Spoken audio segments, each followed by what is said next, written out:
Sziasztok! A mai meglepetés ételem azért nem lesz meglepetés, mert már is mondom a receptjét. Igazából az éhség szülte a receptet, és itt az erdő mélyén fogalmazódott meg bennem, hogy elkészítem. Rettentő éhes vagyok, és minden alapanyag elfogyott. Ezért összeszedtem az idézőjeles maradékokat. Egy kis krumpli, egy kis répa, egy kis paszternák, egy kis répa, egy kis vöröshagyma, jó nagy kolbász, darált hús, egy szelet kenyér, kakukkfű paradicsom, illetve még egy kis savanyúság. Na és mivel van egy kis szeletelt császárhúsom is, ezzel fogom kezdeni, hogy vékonyra, jól, gyorsan, egyszerűen feldarabolom, és már mehet is a serpenyőbe.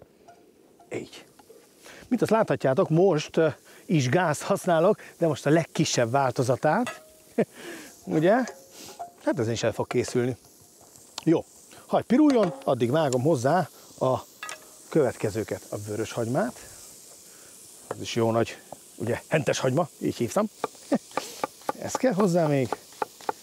Viszont most jó apróra vágom föl, ezért a hagymát látjátok egyszer, kétszer, háromszor, négyszer, ötször is bevágtam, és akkor így el lehet azt érni, hogy jó apró lesz. Ez az. Jó sok hagymát is. Bum bele! Ez az. Szóval továbbra is kint itt az erdőben relaxálódom, igen, szóval relaxálok, és miért van erre szükség?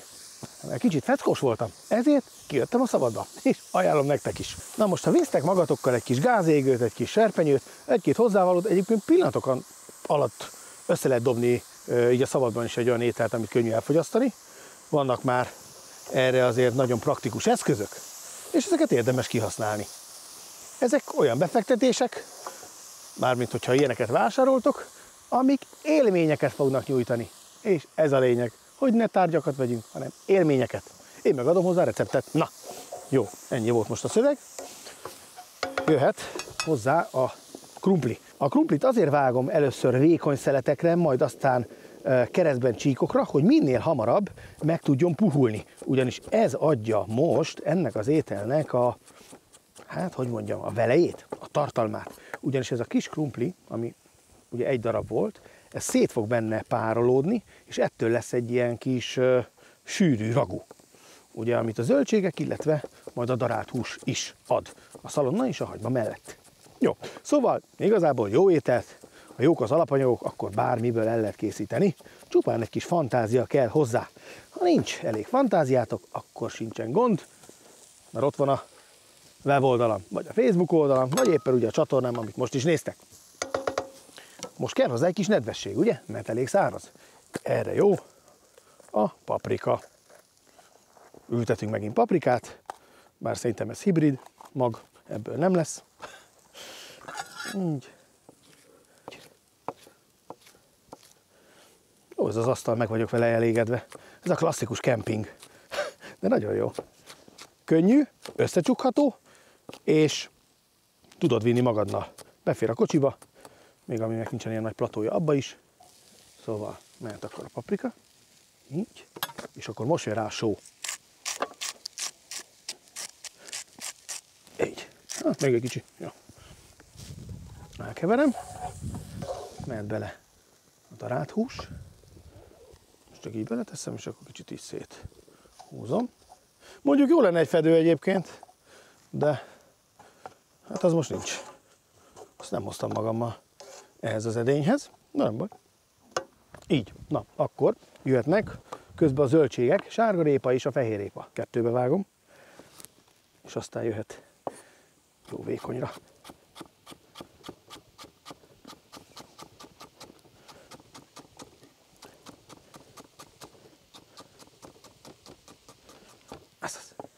Bele.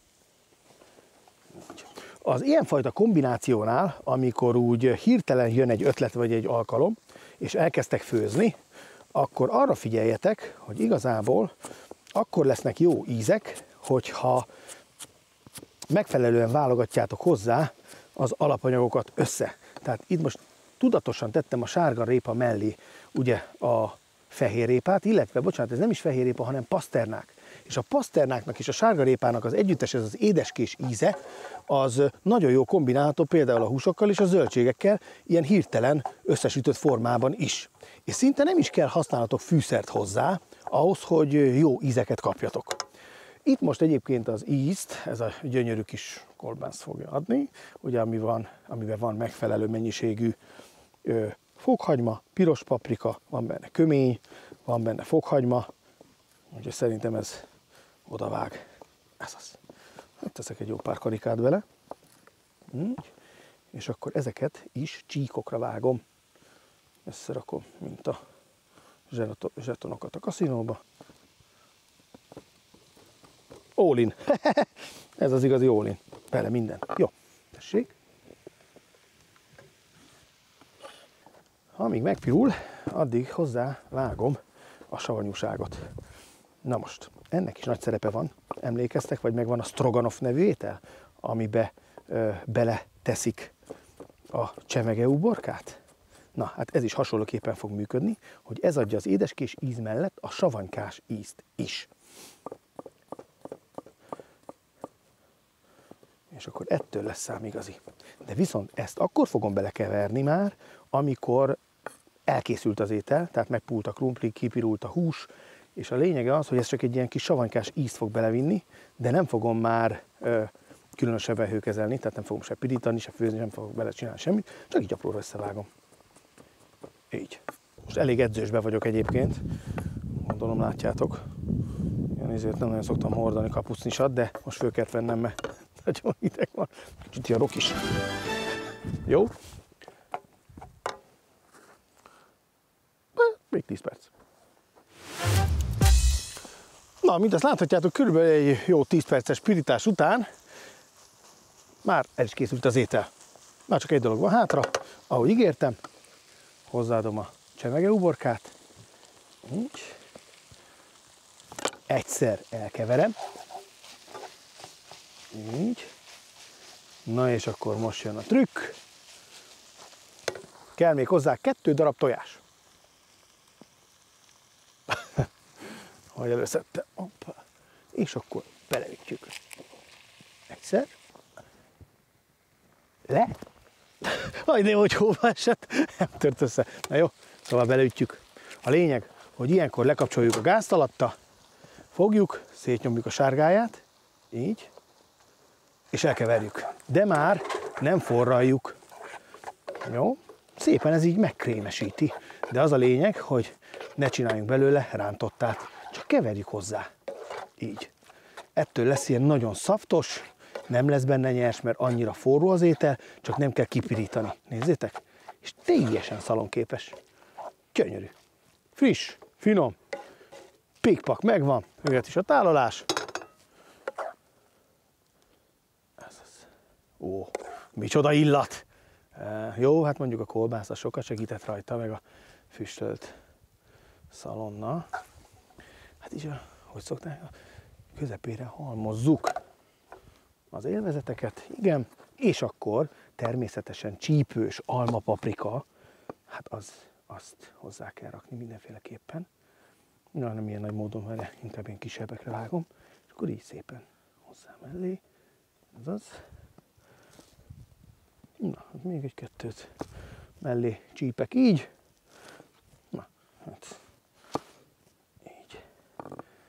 Igen, és akkor egy kis kenyérke mellé, kovászos, így. Hát és ezzel el is készült, gyerekek. Ennyi a cucc mára. Úgyhogy remélem ezt a receptemet is kipróbáljátok.